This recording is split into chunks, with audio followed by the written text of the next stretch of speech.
سب سے پہلی چیز کہ انسان گناہوں سے بچتا ہے، دوسری چیز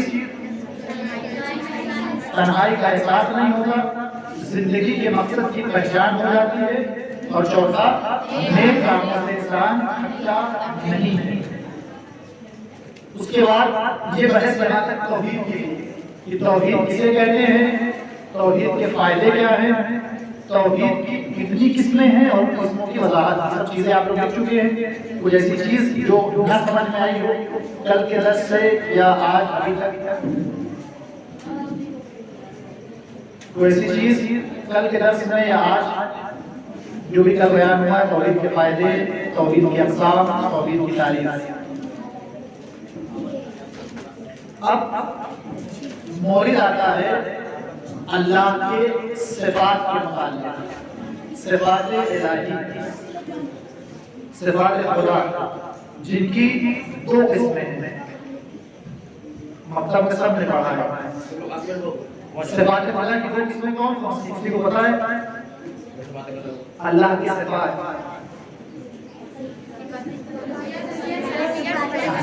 صفات ربوبیہ اور صفات شرعیہ۔ صفات ربوبیہ کون سے صفات ہیں؟ وہ صفات جو پروردگار کی ذات میں پائے جاتے ہیں، جو موجود ہوتے ہیں ان کو کہتے ہیں صفات ربوبیہ، اور جو صفات اللہ کی ذات میں نہیں پائے جاتے ان کو اس کی ذات سے سلب کیا جاتا ہے، وہ ہے صفات شرعیہ۔ صفات ربوبیہ کتنے ہیں؟ 8۔ صفات ربوبیہ 8 ہیں۔ پہلا، خدا ازلی اور ابدی ہے، خدا ازلی اور ابدی ہے، یعنی ہمیشہ سے ہے اور ہمیشہ باقی رہے گا، دنیا رہے نہ رہے پروردگار اس سے پہلے بھی تھا اور اس کے بعد بھی پروردگار باقی رہے گا۔ دوسری چیز صفات ربوبیہ میں خدا قادر اور مختار ہے، یعنی خدا ہر کام پر قدرت رکھتا ہے، کسی کی اجازت، کسی کی پرمیشن کا پروردگار محتاج نہیں ہے۔ اذا اراد اللہ شیئا فیقول له کن فیکون، یعنی اللہ جس کام کو کرنا چاہتا ہے اس کے یہاں ارادے کا تصور نہیں کر سکتے، پروردگار ارادہ کرتا ہے بلکہ وہ چیز ہو جاتی ہے۔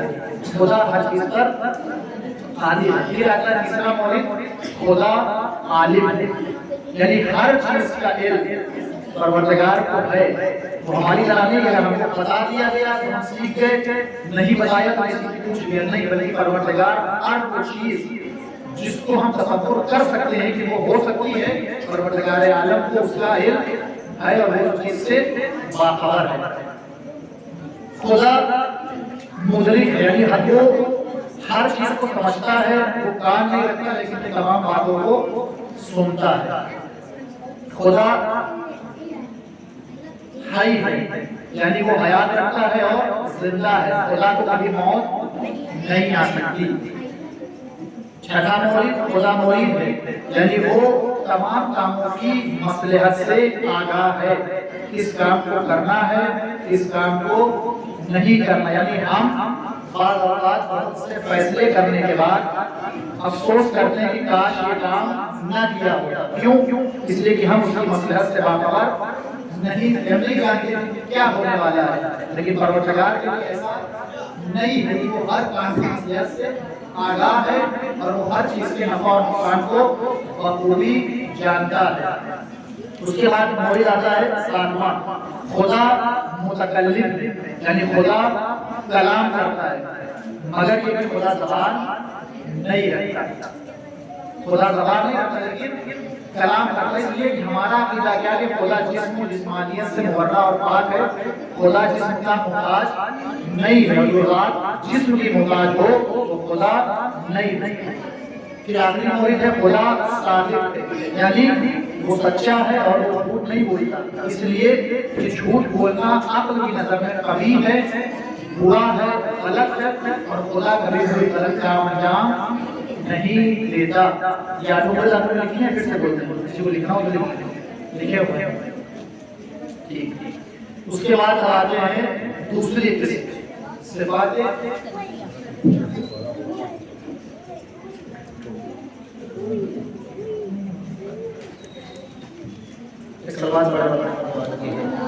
اللهم صل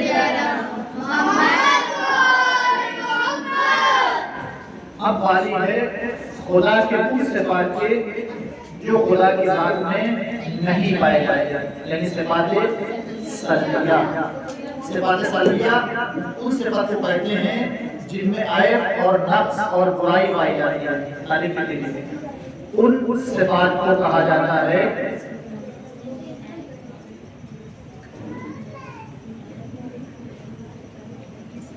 صفات کو کہا جاتا ہے جن میں نقص، عیب اور برائی پائی جاتی ہے۔ نقص نون، قاف اور صاد، عیب اور برائی پائی جاتی ہے۔ اور خدا میں یہ لکھنا نہیں ہے، خدا میں کسی قسم کی کوئی برائی نہیں پائی جاتی۔ سب سے پہلی چیز کیا ہے؟ خدا شریک نہیں رکھتا، خدا وحدہ لا شریک ہے، کوئی بھی اس کے کاموں میں اس کا شریک نہیں ہے۔ اور یہی اگر اس کو الٹ دیا جائے تو یہ خدا کی توحید ذات کی تعریف بھی ہو جائے گی۔ توحید ذات کا مطلب کیا تھا؟ کہ کوئی خدا کا شریک نہیں ہے، نہ وہ کسی کا بیٹا ہے نہ کسی کا باپ۔ پہلی چیز خدا شریک نہیں رکھتا، وہ خالق کل ہے، خالق حقیقت ہے۔ دوسرا خدا مرکب نہیں ہے، یعنی کیا مطلب؟ کہ خدا مرکب نہیں ہے، یعنی خدا کسی چیز سے مل کر نہیں بنا ہے۔ خدا کسی چیز سے مل کر نہیں بنا ہے، نہ وہ کسی چیز کا جز ہے اور نہ کوئی چیز اس کا جز ہے۔ خدا مرکب نہیں ہے۔ تیسری چیز، خدا جسم نہیں رکھتا۔ خدا جسم نہیں رکھتا، یعنی کیا مطلب؟ کہ جو جسم ہوتا ہے اس کے اندر لمبائی، چوڑائی، گہرائی سب چیزیں پائی جاتی ہیں، لیکن خدا کے وجود میں ان سب چیزوں کا تصور نہیں پایا جاتا ہے۔ لہٰذا خدا جسم و جسمانیت سے پاک و پاکیزہ ہے۔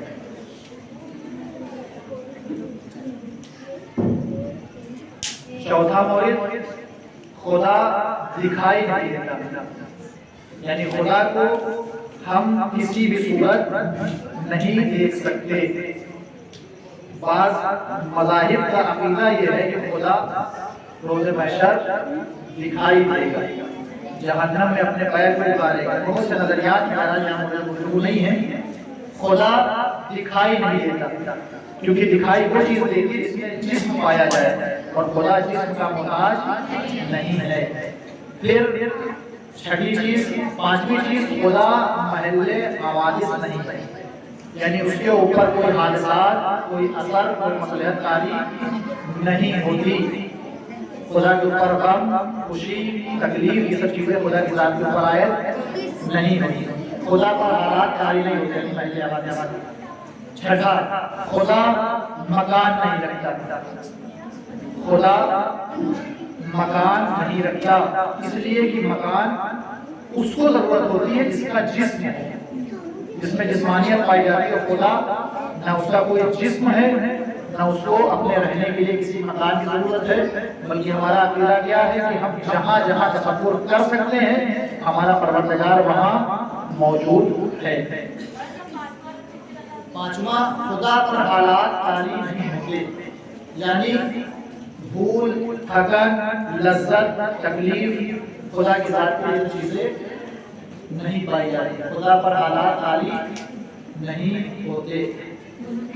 آخری چیز، ساتویں، خدا محتاج نہیں۔ خدا محتاج نہیں، یعنی خدا ہر چیز سے بے نیاز ہے، اس کو اپنے کسی بھی عمل میں کسی کی مدد کی کوئی ضرورت نہیں ہے۔ وہ ہماری طرح نہیں کہ بنا مدد کے کوئی کام انجام نہیں دے سکتا۔ خدا کسی کا بھی محتاج نہیں ہے۔ یہاں تک توحید کی گفتگو ختم ہو گئی۔ اگر خلاصہ کیا جائے تو پہلے توحید کی تعریف، توحید کے اقسام، خدا کی توحید پر دو دلیلیں کیوں خدا ایک ہے، اس کے بعد توحید کے فائدے، صفات ثبوتیہ اور صفات سلبیہ۔ اس کا بات پڑھے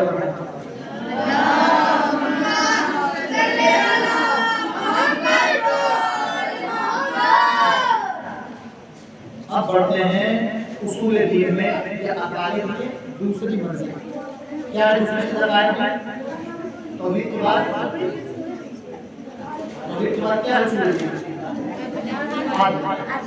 عدل یعنی عدل کا مطلب یہ ہے کہ خدا عادل ہے، خدا کسی پر ظلم نہیں کرتا۔ خدا بند عالم کا عدل اور خدا کو عادل ماننے کا لازمہ یہ ہے کہ انسان نبوت، امامت اور قیامت کا بھی اعتقاد رکھتا ہے۔ پہلے جلسے میں، دوسرے جلسے کے بعد ذکر کی گئی کہ خدا کا عدل ہی اس بات کا تقاضا کرتا ہے کہ پروردگار انسانوں کو پیدا کر کے چھوڑ نہ دے، بلکہ ان کی ہدایت کے لیے کچھ نہ کچھ انتظام کرے، اور وہ انتظام کبھی نبوت کی شکل میں ہوتا ہے اور کبھی امامت کی شکل میں ہوتا ہے۔ کبھی نبی انسان کی ہدایت کرتے ہیں اور نبی کے بعد 12 اماموں کو اللہ نے ہماری ہدایت کے لیے خلق کیا ہے۔ یہ اللہ کی عدالت کا تقاضا ہے۔ پھر اللہ نے ہدایت کا انتظام کیا، یہ عدالت، اور پھر انسان اس ہدایت کے زیر سایہ جو زندگی گزار کر اپنے پروردگار کی بارگاہ میں جائے، تو پھر اس کے عدل کا ہی تقاضا ہے کہ پروردگار اس کے اعمال کے اعتبار سے فیصلہ کرے کہ کس کو جزا دینی ہے اور کس کو سزا دینی ہے۔ پھر بھی اللہ نے ایک اور دروازہ ہمارے لیے کھول رکھا ہے کہ اس کا فضل، اس کی عدالت کے اوپر غلبہ پیدا کرتا ہے، یعنی اللہ فضل کرتا ہے لوگوں پر۔ اب سوال یہ ہے کہ عدل اللہ کا مطلب کیا ہے؟ خدا عادل ہے یعنی کیا؟ پہلی چیز کہ خدا عادل ہے یعنی وہ ہر ایسے کام سے پاک ہے جو مصلحت اور حکمت کے برخلاف ہو۔ ہر وہ کام جو مصلحت اور حکمت کے خلاف ہو، اللہ وہ کام انجام نہیں دیتا ہے۔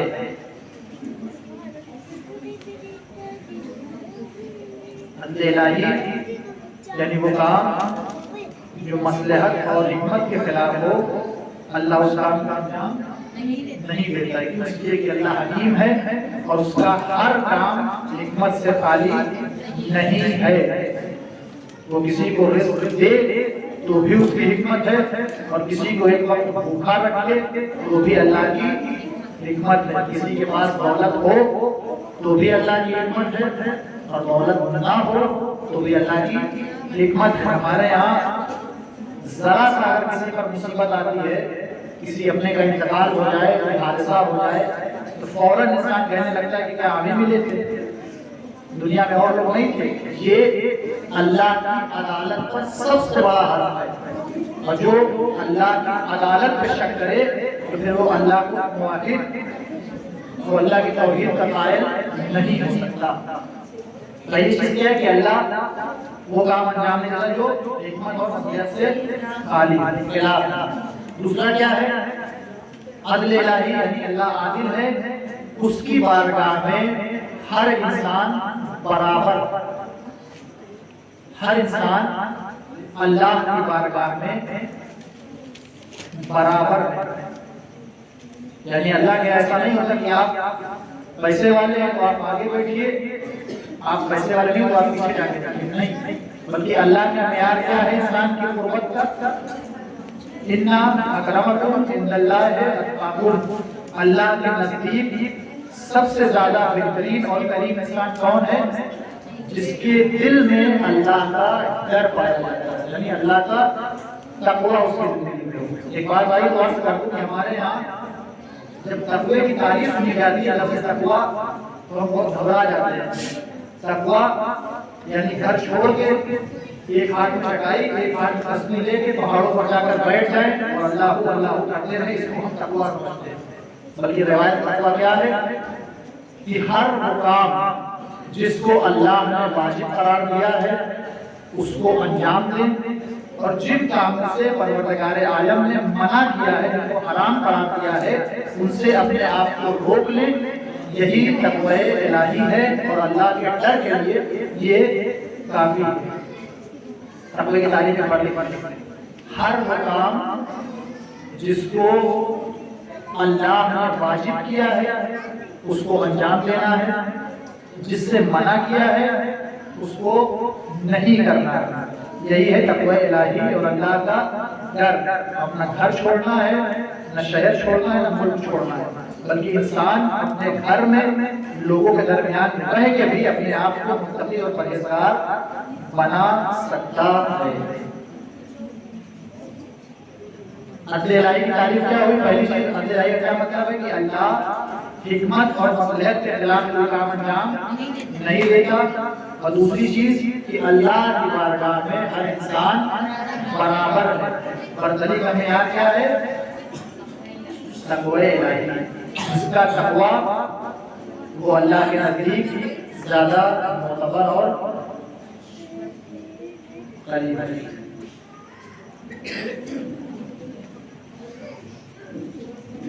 اب آتے ہیں خدا کے عدل کی دلیل۔ اللہ عادل ہے تو کیوں؟ ظاہر سی بات ہے کہ اگر کوئی چیز کہی جا رہی ہے اس پر دلیل ہونا چاہیے کہ فلاں چیز ہے تو کیوں ہے؟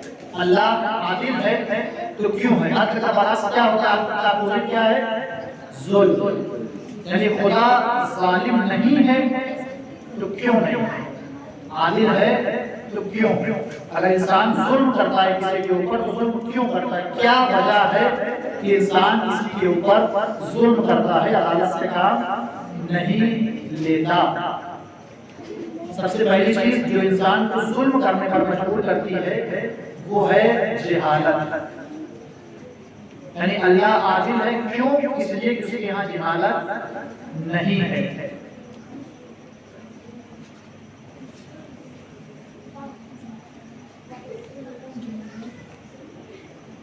جہالت یعنی نہ جاننا۔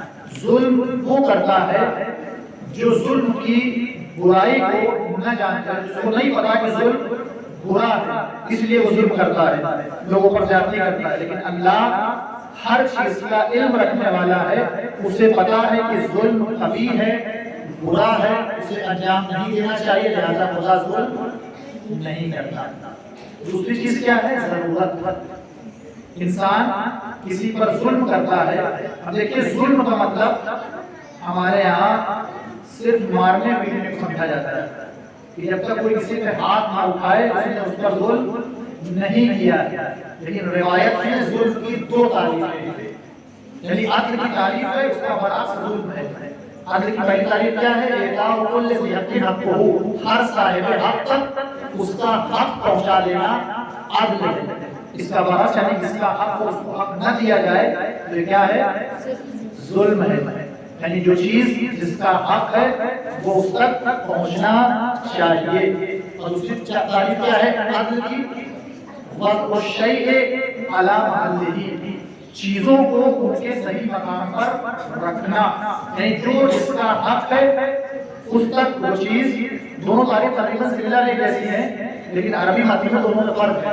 ایک ہر صاحب حق اس کا حق پہنچا دینا، یہ عدل کی تعریف ہے۔ دوسری چیز کیا ہے؟ جس چیز کا جو حق ہے اسے اسی جگہ رکھا جائے۔ لیکن انسان جب کسی پر ظلم کرتا ہے تو ظلم کیوں کرتا ہے؟ اس لیے کہ اس کو ضرورت ہے، اس کو کچھ چاہیے جو اس تک نہیں پہنچ رہا ہے، لہذا وہ اس کو ظلم کے ذریعے سے، زیادتی کے ذریعے سے حاصل کرتا ہے۔ لیکن پروردگار عالم کسی ضرورت کا محتاج نہیں ہے، اس کو کسی بھی چیز کی ضرورت نہیں پڑتی، لہذا پروردگار کسی پر ظلم نہیں کرتا۔ تیسری چیز کیا ہے؟ عاجزی۔ عین الف جیم زیر یہ عاجزی۔ ظلم وہ کرتا ہے جو خود سے کسی خطرے کو دور کرنا چاہتا ہو یا دور کرنے سے عاجز ہو۔ کوئی مصیبت آئی اس کا مقابلہ نہیں کر سکتے، اس سے نہیں نپٹ سکتے، نہیں لڑ سکتے، تو اب ظلم کرتے ہیں تاکہ اس سے بچا جا سکے۔ لیکن پروردگار عالم نہ کسی سے ڈرتا ہے نہ اس کو کسی چیز کا خطرہ اور خوف ہے۔ پہلی چیز جہالت، دوسرا ضرورت اور تیسرا عاجزی۔ چوتھی چیز کیا ہے؟ بد اخلاقی۔ کبھی کبھی انسان ظلم اس لیے کرتا ہے کہ وہ بد اخلاق ہے، اس کو نہیں پتا کہ ہم کو فلاں کے ساتھ کس طرح رہنا ہے، ہم کو فلاں کے ساتھ کیسا برتاؤ کرنا ہے، اور پھر اس کو اس کی بد اخلاقی اس سے ظلم کرواتے ہیں، لیکن پروردگار عالم ظلم کیوں نہیں کرتا؟ اس لیے پروردگار بد اخلاق نہیں ہے۔ اور یہی وہ اسباب ہیں یہ چار جن کی وجہ سے دنیا میں ظلم ہوتا ہے، کبھی ضرورت کی بنیاد پر، کبھی جہالت کی بنیاد پر، کبھی عاجزی اور خطرے کو دور کرنے کے لحاظ پر، اور کبھی کبھی بد اخلاقی کی بنیاد پر انسان دوسروں پر ظلم کرتا ہے۔ لیکن پروردگار کے یہاں سے چیزیں نہیں پائی جاتی، لہذا پروردگار عادل ہے۔ صلوات اللہ علیہ وسلم۔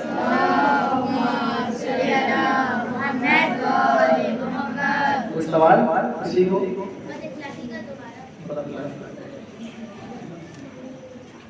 بد اخلاقی یعنی انسان جو کسی پر ظلم کرتا ہے، کبھی کبھی وہ ظلم بد اخلاقی کی بنیاد پر ہوتا ہے، اس کو نہیں پتا کہ ہم کو کس طرح کا بیہیویئر، کس طرح کا برتاؤ کرنا ہے، اور اس کی بنیاد پر انسان ظلم کرتا ہے۔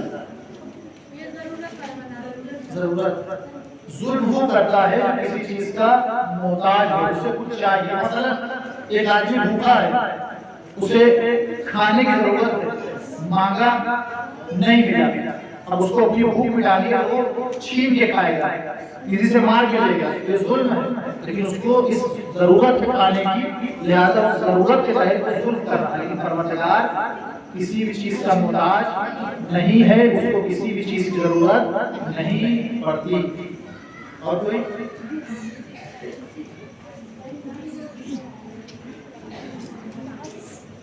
یہ ہو گیا عدالت۔ عدالت کی تعریف، عدالت کی دلیلیں، اس لیے کہ 2 سے 3 تقریباً 2 دن بچے ہوئے ہیں میرے پاس، اور 2 دن کے اندر حسب وعدہ مہنویت کے موضوع پر کم سے کم ایک گفتگو ہونا، لہٰذا ان موضوعات کو جلدی جلدی ختم کیا جائے، کیونکہ اکثر وہ چیزیں جو آپ کو پتا ہے بس آپ کے لیے یہ تکرار ہوئی، ہم سب نے سب چیزیں پڑھ رکھی ہیں۔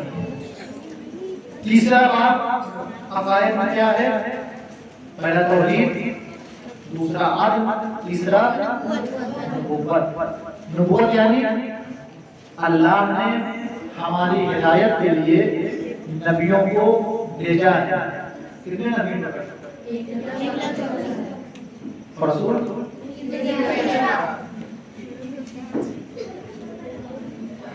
نبوت یعنی اللہ نے انسان کی ہدایت کے لیے سلسلہ قائم کیا ہے، ہدایت کے لیے نبیوں کو بھیجا ہے، اس سلسلے کو نبوت کہا جاتا ہے۔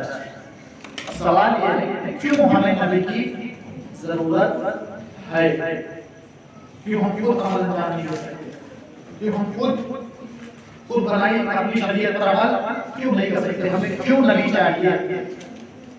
اور یہ چیز شروع میں جس بیان ہو چکی ہے کہ قانون بنانے کا حق کس کو ہے؟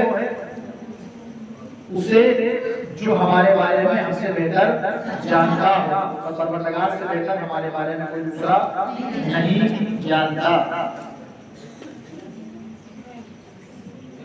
اللہ نے انسانوں کو جو پیدا کیا ہے، خلقت کا مقصد کیا ہے؟ اللہ کی عبادت، اللہ کی معرفت۔ مشکل یہ ہے کہ انسان خود اللہ تک جا نہیں سکتا، اور اللہ آ کے اس کو بتا نہیں سکتا، اس لیے کہ اللہ نہ جسم رکھتا ہے نہ روان رکھتا ہے۔ لہذا ضروری ہے کہ کوئی ایک ایسا واسطہ ہو جس کے ذریعے سے پروردگار عالم دین کی تعلیمات لوگوں تک پہنچائے، اور اس سلسلے کی ایک کڑی کو نبوت کہا جاتا ہے۔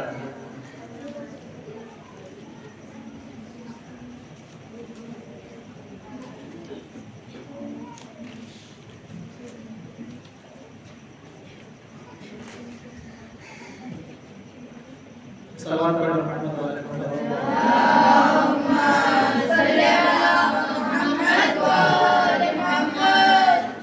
ایک شخص نے چھٹےواں میں نبی صلی اللہ علیہ وسلم سے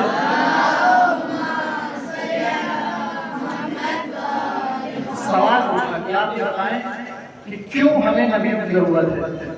اللہ نے نبیوں کا سلسلہ کیوں قائم کیا ہے؟ امام نے فرمایا اس لیے کہ اللہ نے تمہیں اس لیے خلق کیا ہے تاکہ تم صحیح عقائد اور اس کی عبادت کے ذریعے منزل کمال تک پہنچ سکو، اور اس لیے تم خود نہ ان قوانین کو بنا سکتے ہو نہ بنا پروردگار عالم کی مدد اور نصرت کے ان کام کو انجام دے سکتے ہو۔ لہذا پروردگار عالم نے تمہیں منزل کمال تک پہنچانے کے لیے اپنے کچھ نیک اور مخلص بندوں کا انتخاب کیا ہے جنہیں نبی یا رسول کہا جاتا ہے۔ تو اس بحث کا خلاصہ کیا جائے کہ تمام انبیاء کی نبوت اور رسالت پر اعتقاد رکھنا کہ اللہ نے نبیوں کا اور رسولوں کا انتخاب جو کیا ہے ہماری وجہ ہے، یہ اصول دین کا ایک جز ہے۔ اور پہلے جلسے میں چیز بیان کی اصول دین اور اصول مذہب میں فرق ہے۔ تین اصول دین ہیں، دو اصول مذہب ہیں۔ نبوت اصول دین ہے یا اصول مذہب؟ اصول دین، یعنی ہر مسلمان کا عقیدہ ہے کہ پروردگار عالم نے ہماری ہدایت کے لیے رسولوں کو بھیجا ہے۔ یہ چیز آپ دیکھیں خداوند عالم کیوں پیغمبروں کو مبعوث کرتا ہے، آپشن ہے، کیوں نبی بنائے گئے،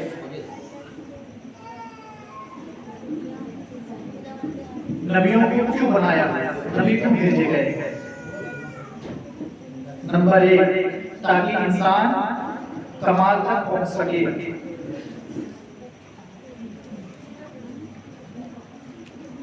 تاکہ انسان کمال تک پہنچ سکے۔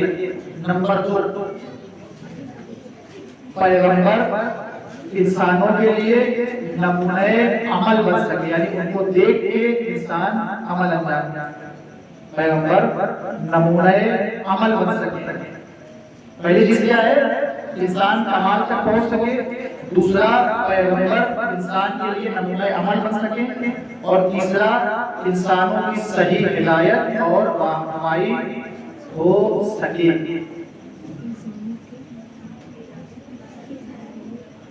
انسانوں کی صحیح ہدایت اور رہنمائی ہو سکے۔ یہ تین مورد ہیں کہ اللہ نے نبیوں کو اس لیے مبعوث کیا ہے تاکہ انسان کے ذریعے سے ہدایت حاصل کر سکے، پیغمبر اور نبی ان کے لیے نمونہ عمل بن سکے، اور تیسرا اب آخری بحث ہے اور اس کے بعد انشاءاللہ نبی کو ہم پہچانے کیسے کہ کون نبی ہے؟ دلیل کیا ہے کہ اللہ نے نبی بھیجے ہیں اس لیے کہ بہت سے ایسے لوگ تاریخ میں گزرے ہیں جنہوں نے دعوی نبوت کیا ہے، اور آج ابھی اس وقت تک لوگ دعویٰ کر رہے ہیں کہ ہم اللہ کی طرف سے بھیجے ہوئے نبی ہیں، اور وہ اللہ نے نبی بنا کے بھیجا ہے۔ تو اگر کسی کو پہچاننا ہو کہ یہ نبی ہے یا نہیں، تو کیا دلیل ہے کہ ہم اس کو نبی مانیں یا نہ مانیں؟ تو دو دلیل ہے۔ پہلی چیز کیا ہے؟ نبی کے پاس معجزہ ہوتا ہے۔ پہلی چیز معجزہ۔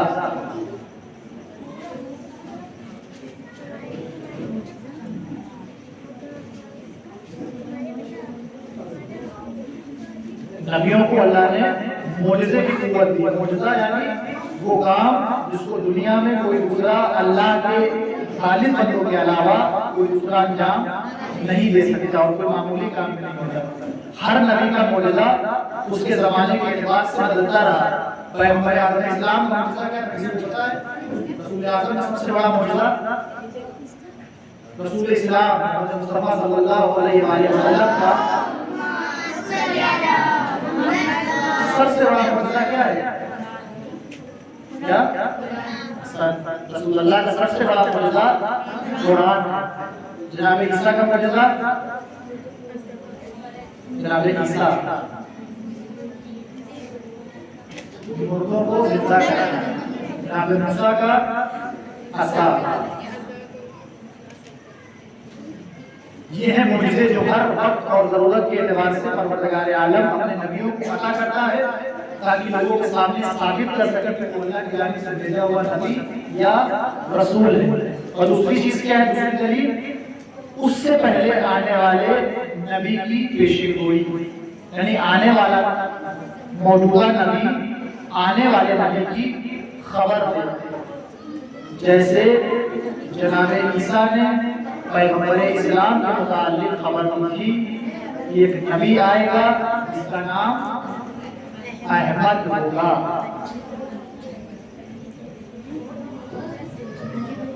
پہلا معجزہ قرآن مجید اور دوسرا معجزہ گزشتہ پیغمبر کی پیشن گوئی۔ اب ان دو چیزوں کے علاوہ اگر کوئی دعوی نبوت کرے تو وہ جھوٹا ہے، وہ اللہ کی طرف سے بھیجا ہوا نبی نہیں ہو سکتا۔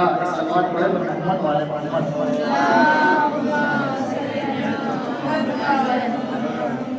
ایک اور آخری بات، 2-3 منٹ بچے بھی، نبی جن کو اللہ نے ہماری ہدایت کے لیے بھیجا ہے ان کی کچھ شرطیں ہیں۔ نبی کیسا ہونا چاہیے؟ سب سے پہلی شرط نبی کے لیے ہے کہ نبی معصوم ہو، نبی سے کوئی غلطی، کوئی خطا، کوئی گناہ نہ ہو۔ پہلی شرط کیا ہے؟ نبی معصوم ہونا چاہیے۔ کیوں نبی معصوم ہو تو کیوں ہو نبی معصوم؟ کوئی وجہ ہونی چاہیے کہ نبی معصوم؟ سب سے پہلی وجہ اس لیے کہ اللہ نے، دیکھیں پورا جملہ نہیں، اللہ نے نبیوں کو ہماری ہدایت کے لیے بھیجا ہے، اور ہدایت وہی کر سکتا ہے جو خود گناہ نہ کرتا ہو۔ یعنی اگر انسان کسی کو کسی اچھے کام کی طرف ترغیب دلائے، مثلا ایک آدمی نماز نہیں پڑھتا اور کسی سے کہے جو نماز پڑھو کیا کہے گا، وہ خود تو پڑھ لو، تو اگر نبی خود گنہگار ہوگا تو کیا اس کو حق ہے جو کسی کو دعوت دے کہ آپ اچھے کام نام دیجیے؟ تو نبی کی پہلی شرط کیا ہے؟ معصوم ہونا۔ کیوں؟ اس لیے کہ نبی کو اللہ نے ہماری ہدایت کے لیے بھیجا ہے، اور ہدایت کرنے کا حق اسے ہوتا ہے جو خود پاک و پاکیزہ ہو، گناہگار نہ ہو۔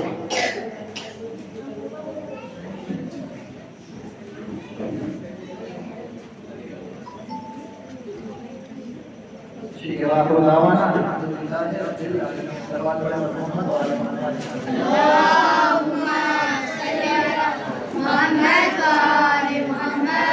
کل سے انشاءاللہ امامت شروع ہوگی اور اس کے بعد ولایت اور اسی میں محنت ہے انشاءاللہ۔ اب کل کے درس کے سوالات۔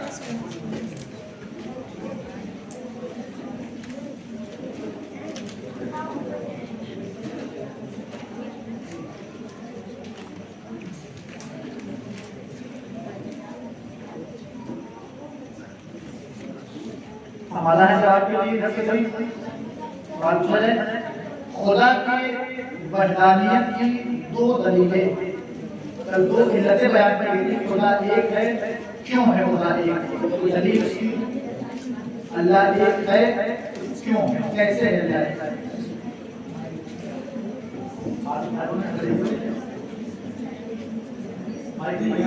دنیاوی شے کا، دنیاوی ہر شے کا منظم ہونا اس بات کی دلیل ہے کہ اللہ ایک ہے، اور نبیوں کا اللہ پر عقیدہ ہونا بھی اس بات کی دلیل ہے کہ اللہ ایک اللہ کی طرف دعوت دینا، ایک اللہ کی طرف دعوت دینا اس بات کی دلیل ہے کہ اللہ ایک ہے۔ سوال بڑے بڑے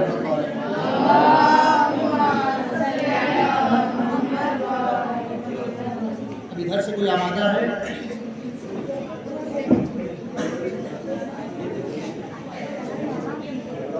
کتنی خانہ آمادہ ہے؟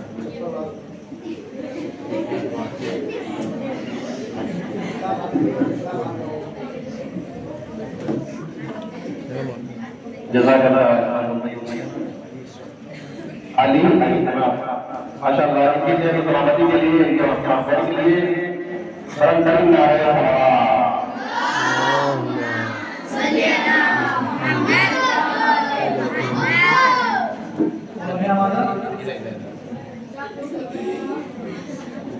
ایک اور نعرہ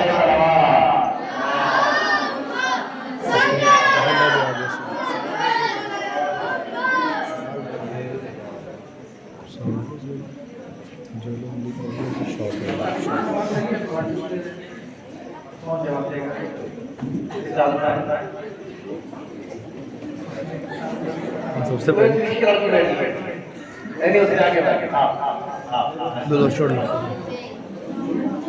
لو توحید کی کتنی قسمیں ہیں کسی ایک قسم کی مختصر وضاحت. کتنی قسمیں ہیں کسی ایک کی وضاحت. توحید کی کتنی قسمیں ہیں ان میں سے ایک قسم کی وضاحت کرنا. یہ بھائی پڑھا شارٹ بناؤ شارٹ بناؤ جو آگے دوسرا لوگ بیٹھے لکھا تھا ان کا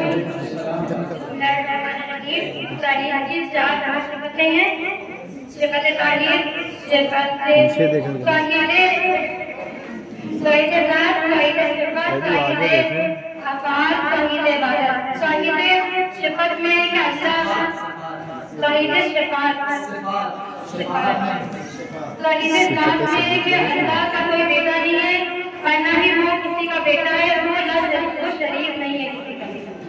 اللہ کی ذات میں ہے جو توحید صفات ہے توحید صفات وہ توحید ذات کا اقرار ہے اور توحید عبادت ہے کہ اللہ کے علاوہ کوئی ایک تعریف ہے.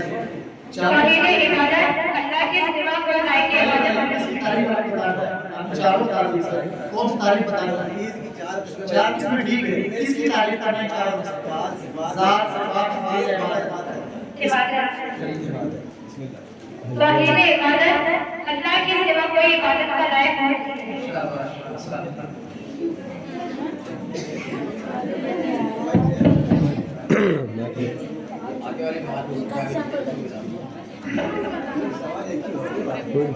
لکھو لکھو لکھو لکھو لکھو جو اٹھا لکھو کیمرہ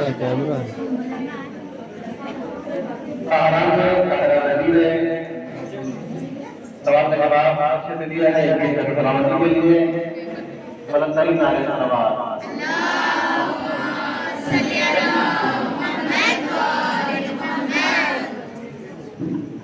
جزاک اللہ. کسی کا کوئی سوال؟ اگر تین لوگ لکھا تھا ان کے شارٹ پیچھے دیکھ رہا ہے پیچھے دیکھ جتنے رہا درس دیا ہے تو ان 4 دنوں میں جو پڑھایا گیا ہے ان کا سمجھ میں آئی ہو کسی کو تو وہ اس سلسلے میں سوال کر سکتا ہے. اے کوئی سوال انشاءاللہ بات باتیں ہوں گے. کوئی سوال نہیں اگر آپ سمجھتے ہیں تو بلند بلند سوال کرنے کو ضرور دیں.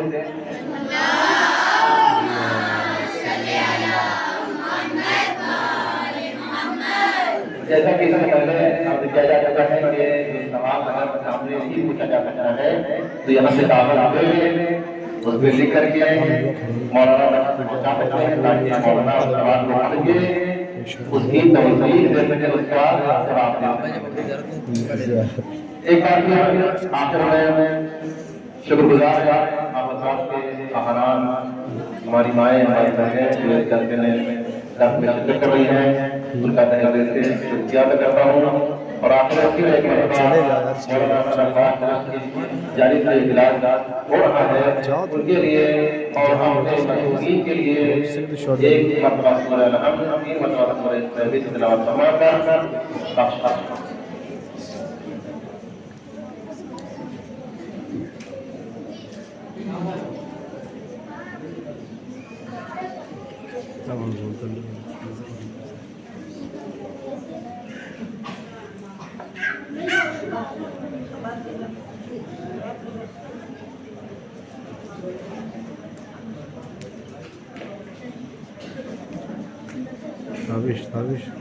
سب کے لیے تم نے سلامات شکریہ ادا کر دیا. خصوصاً شکریہ ادا کرتے ہیں اسلام مولانا سید حیدر صاحب کا جو بڑی محنت و مشقت سے مطالعہ کر کے آتے ہیں اور آپ کے سامنے درس پیش کرتے ہیں. مولانا کی سلامتی کے لیے بابا نواز علیہ السلام